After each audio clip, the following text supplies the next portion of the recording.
오늘 우리가 읽은 본문은 노아가 방주를 다 만든 이후에 홍수가 내리기 직전까지, 즉 일주일간의 사건을 기록하고 있습니다. 심판날이 얼마 남지 않았습니다. 하나님이 오래 참으신 기간의 끝이 임박했습니다.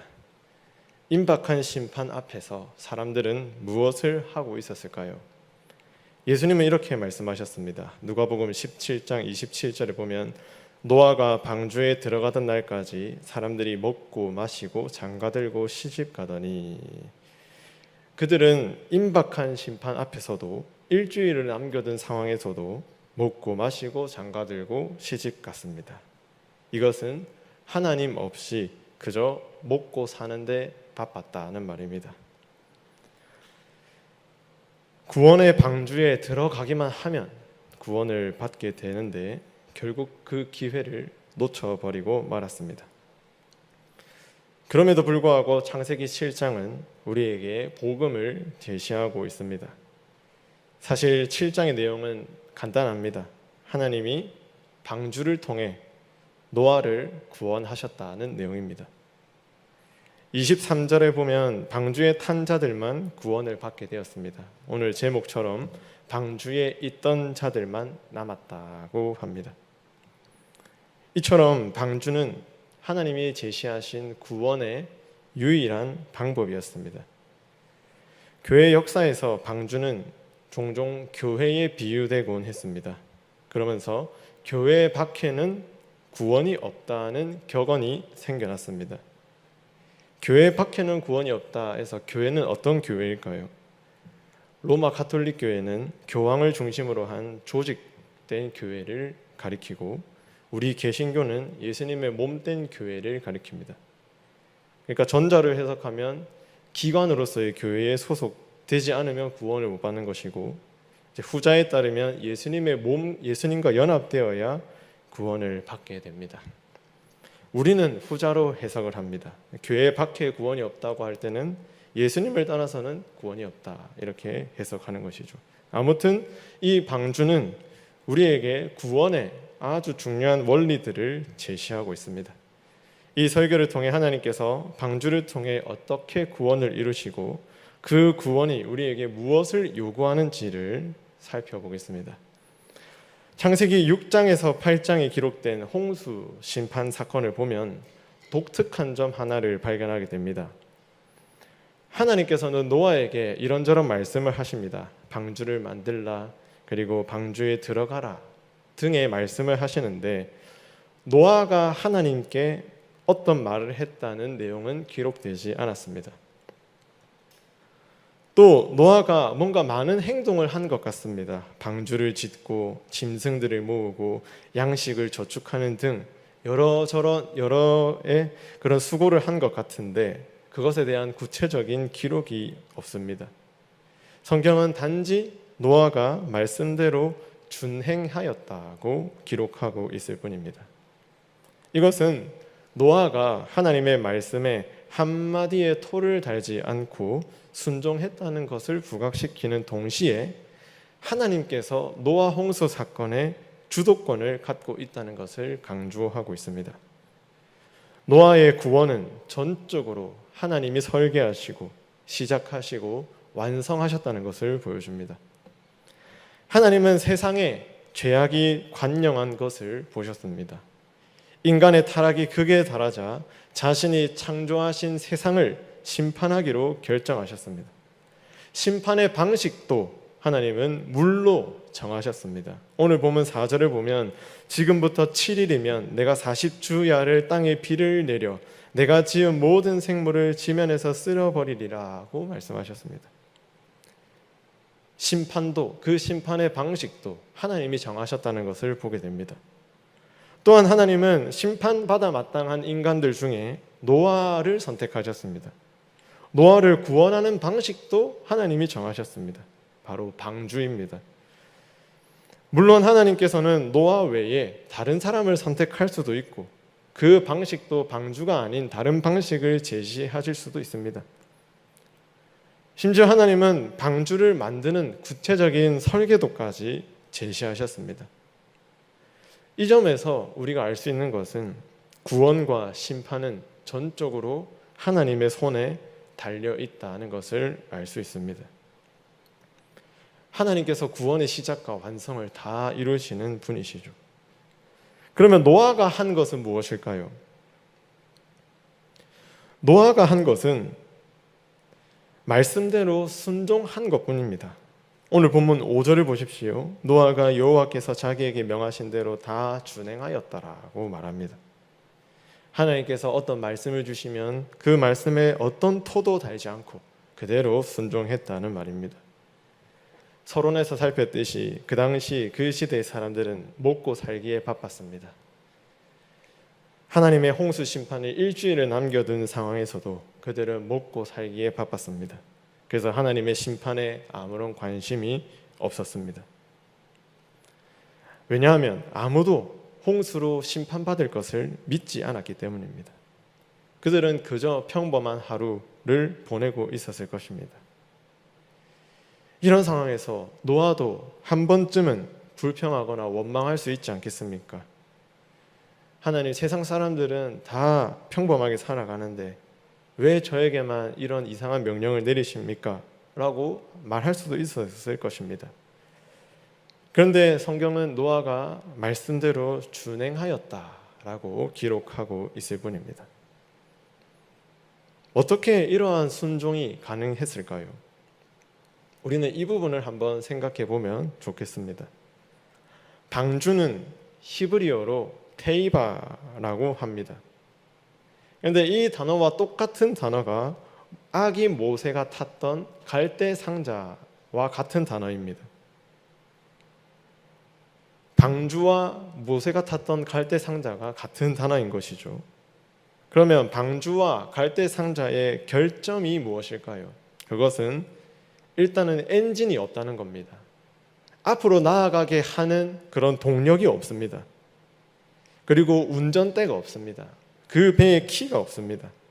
노를 저을 수도 없고 바람으로 가는 돛도 없었고 심지어 방향을 조절할 수도 없었습니다. 이것을 테이바, 방주 또는 갈대 상자라는 단어입니다. 심지어 방주는 너무 거대했기 때문에 노아와 그 8명의 가족들이 노를 젓는 것은 불가능한 일입니다. 그렇다면 키도 없고 동력도 없는 이 배가 보여주는 의미는 무엇일까요? 그것은 방주의 방향과 동력은 그 모든 것은 하나님께 달려 있다는 것을 보여줍니다. 하나님이 방주를 설계하셨고 그 방주를 인도하시는 선장이라는 말이죠. 그러면 노아가 말씀에 준행할 수 있었던 것은 먼저 믿음이 전제되어 있는 것입니다. 어떤 믿음입니까? 하나님이 내 삶을 인도하시고 이끄시고 내 삶의 방향을 잡고 계신다는 겁니다. 노아는 전적으로 하나님을 신뢰할 수밖에 없었습니다. 심지어 홍수가 내렸을 때에도 물이 넘쳐서 천하의 높은 산이 다 잠긴 상황에서도 노아가 할 수 있는 것은 하나님을 신뢰하는 것뿐이었습니다. 성도 여러분, 이것이 바로 믿음입니다. 성경이 요구하는 믿음입니다. 히브리서 11장 7절에 보면 믿음으로 노아는 아직 보이지 않는 일에 경고하심을 받아 경외함으로 방주를 준비하여 그 집을 구원하였다고 말씀합니다. 여기서 이 믿음은 어떤 믿음일까요? 하나님이 내 삶을 이끄신다. 구원은 전적으로 하나님의 손에 달려 있다는 믿음이었습니다. 믿음은 우리의 모든 것을 하나님께 의탁하는 것입니다. 앞이 보이지 않아도, 갈 길이 막막하더라도 하나님께서 내 삶을 가장 선한 곳으로 이끄신다, 인도하신다는 것을 믿는 것이 믿음입니다. 노아는 이 믿음으로 하나님의 모든 말씀에 준행할 수 있었습니다. 사실 하나님께서는 구원의 복음을 당대의 사람들에게 끊임없이 제시하셨습니다. 방주에 탄 동물들이 그것을 예표하는데 한번 생각해 보시면 어떻게 노아가 그 많은 짐승들을 잡아다가 방주에 태웠을까요? 이 세상에 얼마나 많은 동물들, 식물들이 있는지 성도 여러분들께서는 다 아십니다. 제가 광복절날에 혜인이를 데리고 기장에 있는 국립수산과학관에 다녀왔는데 그 앞에 보면 얕은 바다에서 해루질을 할 수 있는 곳이 있었습니다. 저는 기대감을 가지고 그물 뜰채를 가지고 가서 그 얕은 바다에 있는 물고기를 한번 잡아보려고 했는데 쉽지 않았습니다. 하물며 그 수많은 동물들이 방주에 어떻게 다 탈 수 있었을까요? 노아가 한 마리씩 다 잡았을까요? 그게 아닙니다. 하나님께서 많은 동물들을 쌍을 맞춰서 노아에게로 이끌어 오셨기 때문에 가능했던 일입니다. 9절 말씀에 보면 하나님이 노아에게 명하신 대로 암수 둘씩 노아에게 나와 방주로 들어갔다고 말합니다. 하나님이 동물들에게 명령한 것이죠. 방주로 들어가라고 한 것입니다. 그러면 성도 여러분, 많은 사람들이 방주로 수많은 동물들이 들어가는 것을 보지 않았겠습니까? 현실적으로 불가능한 일입니다.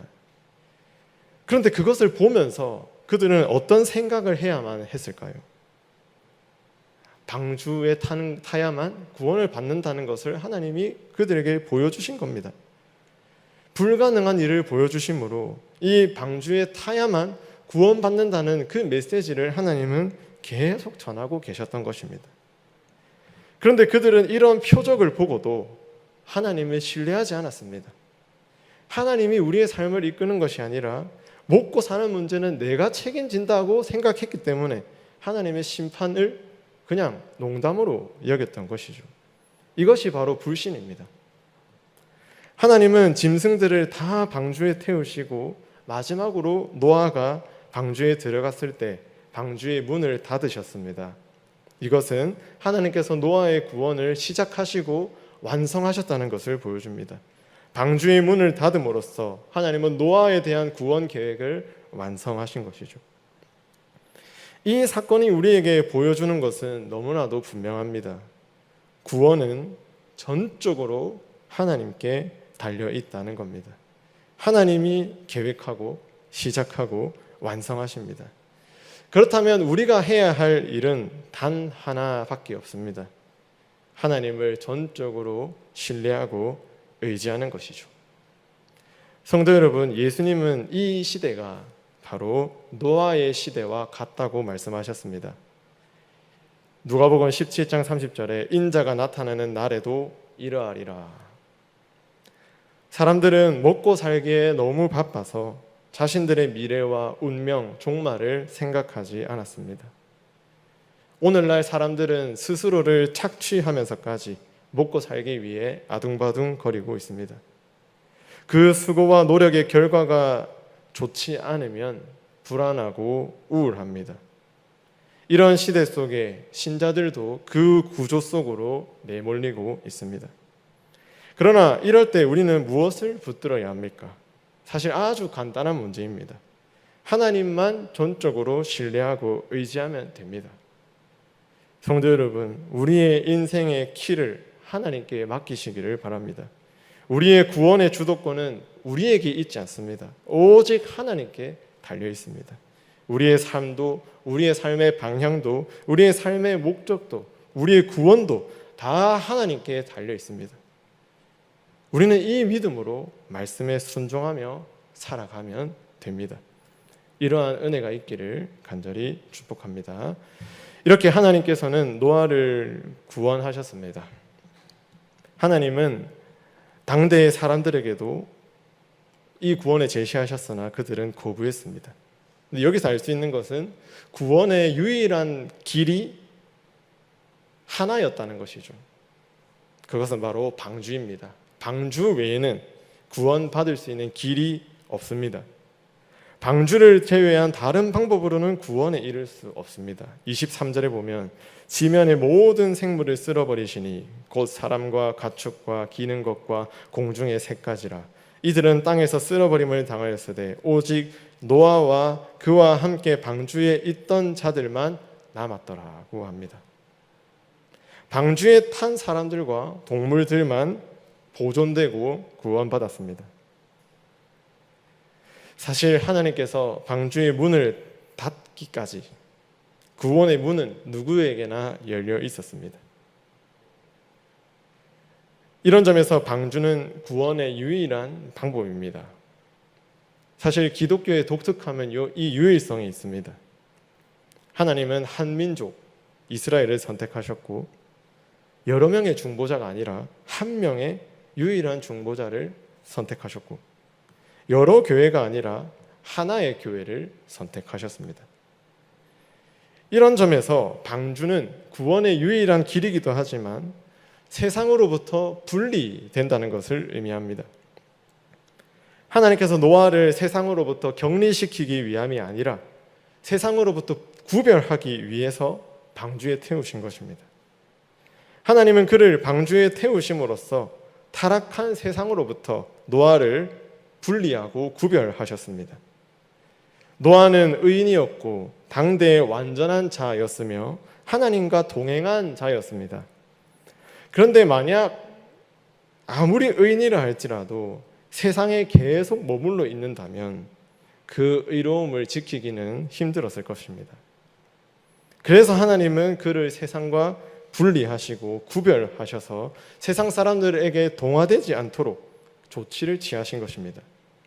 방주에 들어가라는 말씀은 세상과 결별하라는 말이 아니라 세상에 동화되어 살지 말라는 하나님의 조치였습니다.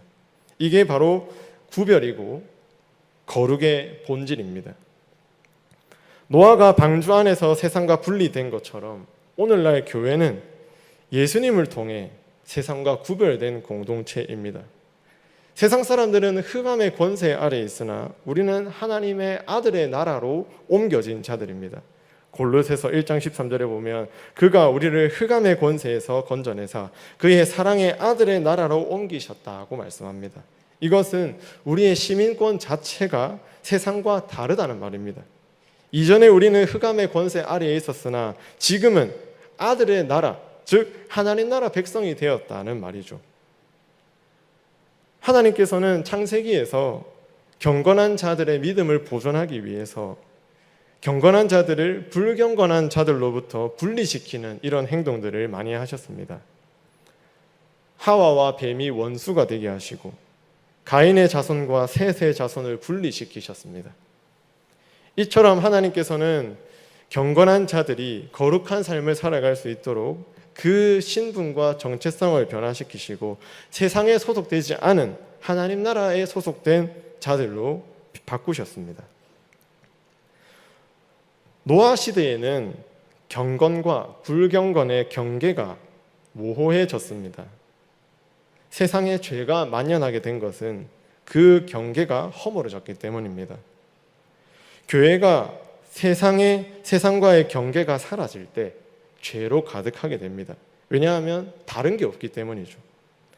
세상의 가치관과 문화 그리고 세상 사람들이 살아가는 방식이 교회 안으로 들어올 때 그들과 구별됨이 없을 때 교회는 타락하게 됩니다. 하나님의 아들들이 사람의 딸들을 보기에 좋았던 것처럼 세상과 구별되지 않고 오히려 동화되어 버린다면 그것이 바로 타락의 시작입니다. 성도 여러분, 오늘날 교회만의 독특함 또는 특별함이 무엇입니까? 우리가 생각할 때 교회와 다르고 구분되는 점은 무엇입니까?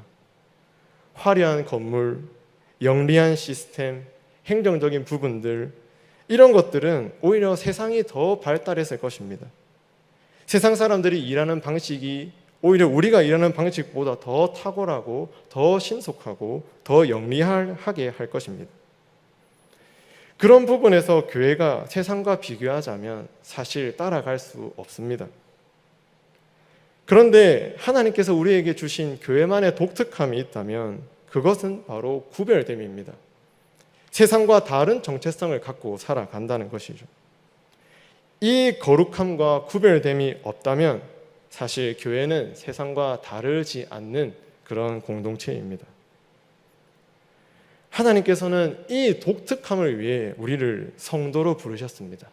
바로 세상 속에서 거룩한 삶, 세상 사람들과 다른 방식으로 살아가도록 우리를 부르신 것입니다. 하나님은 이 거룩이라는 구원의 목적 안에 노아뿐만 아니라 노아의 가정도 포함시켜 놓으셨습니다. 오늘 보면 1절을 보면 여호와께서 노아에게 이르시되 너와 내 온 집은 방주로 들어가라고 했습니다. 하나님은 노아뿐만 아니라 노아의 가족들도 거룩의 길로 부르고 계셨던 것입니다. 우리는 구원이라 생각하면 개인의 구원만 생각하지만 사실 성경이 말하고 있는 구원은 공동체적인 구원을 가리킵니다.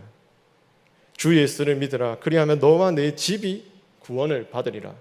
구원은 나뿐만 아니라 우리의 가정이, 우리 공동체가 구원받는 것입니다. 이것은 나의 믿음 때문에 가족이 구원받는다는 말이 아닙니다.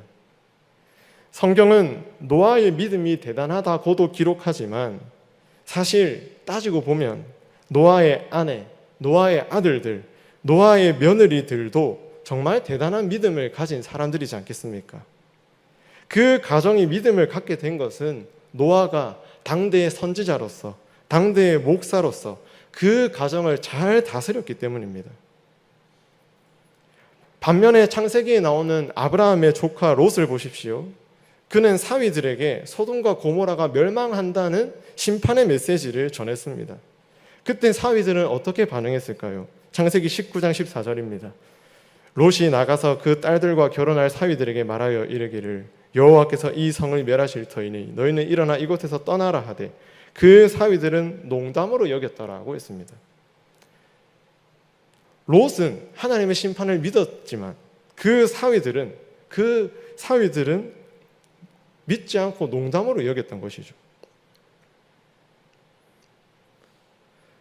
노아의 가족이 구원받을 수 있었던 이유는 노아가 가장으로서 그 가정을 믿음으로, 영적으로, 말씀으로 잘 다스렸기 때문입니다. 오늘날 교회의 위기는 부모님들의 신앙이 자녀들에게 제대로 전달되지 않는다는 점에 있습니다. 거룩이라는 세상과 정말로 다른 구별된 이 사명이 자녀들에게도 전수되어야 하는데 사실 그것이 잘 이루어지지 않는 것 같습니다. 물론 저는 성도님들보다 자녀 양육의 경험이 부족합니다. 그런데 그 부담감은 늘 갖고 있습니다. 사실 아직 2살도 되지 않은 아기에게 신앙을 교육하고 믿음으로 가르친다는 것은 사실 거의 불가능한 일일지도 모릅니다. 그런데 이 자녀를 정말 거룩이라는 사명으로 이끌어야 한다는 그 책임감과 부담감은 늘 가지고 살아갑니다. 작년 12월 유아 세례식을 할 때 저는 이 자녀를 주의 말씀과 훈계로 양육하겠다고 하나님과 교회 앞에서 서약하였습니다. 이 서약 때문에 늘 부담감을 안고 살아가고 있습니다. 자녀들이 은혜를 받으면 당연히 신앙생활을 잘 하겠다고 하는 이러한 착각을 버리시면 좋겠습니다. 자녀들이 신앙생활을 바로 하기 위해서는 부모님들의 끊임없는 노력과 엄청난 고됨과 그러한 노력이 필요합니다. 끊임없이 가르치고 끊임없이 말씀으로 대하고 끊임없이 믿음의 모범을 보여주어야 그들이 따라오지 않겠습니까? 더 나아가 노아의 구원에는 짐승들까지 포함되어 있습니다. 하나님은 노아를 구원하시고 노아와 언약을 맺으실 때 다시는 물이 모든 육체를 멸하는 홍수가 되지 아니할지라고 하셨습니다. 즉 하나님께서는 동물들을 심판하셨지만 그들을 남겨두시고 이제는 물로는 온 세상을 심판하지 않겠다고 약속하신 것이죠. 그러니 우리는 구원이라고 할 때 개인의 구원, 공동체의 구원을 넘어서서 자연의 구원도 관심을 가져야만 합니다. 하나님께서 우리에게 짐승을 남겨두시고 보존하신 것은 우리를 위해서입니다. 만약 하나님께서 동물들을 남겨두지 않고 다 물로 쓸어버리셨다면 오늘날 맛있는 돼지고기와 소고기를 우리가 먹을 수 있겠습니까? 다 하나님은 우리 인류를 위해서 그것들을 남겨두신 것입니다. 동물이 우리처럼 구원을 받는 것은 아니지만 적어도 인간이라면 하나님의 형상으로서 자연과 피조물을 잘 다스리고 보호하고 가꾸어야 할 책임이 있는 것입니다. 이게 하나님이 노아를 구원하신 목적입니다. 그러므로 성도 여러분, 교회는 단지 모이는 장소가 아니라 세상으로부터 구별된 자들이 모인 공동체입니다. 우리가 교회에 속했다는 것은 단지 구원받았다는 것이 아니라 하나님께 속한 자로 구별된 삶을 살아야 하는 사명을 받은 자라는 것을 우리가 꼭 기억해야만 합니다. 사실 나 개인이 세상 속에서 거룩한 삶을 살고 구별된 삶을 살고 세상과 다른 방식과 가치관을 가지고 살다 보면 세상에서 이방인 취급될 때가 있습니다. 오히려 세상 사람들이 볼 때 우리는 너무나도 확 튀거나 눈에 잘 띄는 또는 유별난 그런 사람이 되지 않겠습니까? 근데 그런 눈총을 받고 또 그런 유별난 존재라고 간주되면서 우리의 일터나 직장에서 그렇게 살아가다 보면 낙심하고 좌절할 때가 많습니다. 그런데 주일에 우리가 교회로 모였을 때 참 많은 위로가 됩니다. 나 같은 이방인이 많이 모여 있구나. 거룩이라는 사명을 가진 사람들이 다 함께 모여 있구나. 나만 거룩한 삶을 사는 것이 아니라 우리가 다 같이 거룩을 추구하며 살아가고 있구나 하는 것을 교회로 모였을 때 알게 되는 것입니다. 사실 중고등부 수련회를 할 때에도 중고등부 학생들이 학교에서 교회 다니는 사람이 많이 없다고 합니다. 그런데 수련회에서 100여 명의 중고등부 학생들을 모여서 함께 예배하고 찬송하니 학생들은 그렇게 생각했습니다. 나만 신앙생활 하는 게 아니구나. 다른 친구들도 신앙을 가지고 있구나 하면서 위로를 받게 되었고 저도 위로를 받게 되었습니다. 성도 여러분, 교회는 단지 모이는 공동체가 아닙니다. 모일 때 위로가 있고 모일 때 다시 한번 거룩의 사명을 확신하게 되고 또 그 위로를 받아서 세상에 나아가서 거룩한 삶을 살아갈 수 있게 되는 것입니다. 그러므로 성도 여러분, 우리가 그리스도의 몸과 연합되었다면 우리의 신분, 우리의 정체성은 세상과 다른 존재들입니다. 그렇기 때문에 우리는 세상과 다르다는 것을 세상에 드러내고 보여주어야 합니다. 이것이 우리의 사명입니다. 말씀을 정리하겠습니다. 방주는 구원의 유일한 수단이었습니다. 바로 예수 그리스도를 가리키고 오늘날 예수님의 몸된 교회를 상징합니다. 하나님은 세상으로부터 우리를 방주 안으로 교회로 부르셨습니다. 이 부르심은 세상과 구별되는 것이고 거룩한 삶으로 우리를 초청하고 계시는 겁니다. 그러므로 우리는 세상과 달라야만 합니다. 세상과 동화되어서는 안 됩니다. 오히려 우리가 세상에 내세워야 할 것이 있다면 그것이야말로 거룩한 삶입니다. 세상과 타협하지 않고 교회 안에서 예수님과 연합된 그 몸 안에서 하나님의 자녀답게 살아가는 저와 성도님들이 되시길 축복합니다.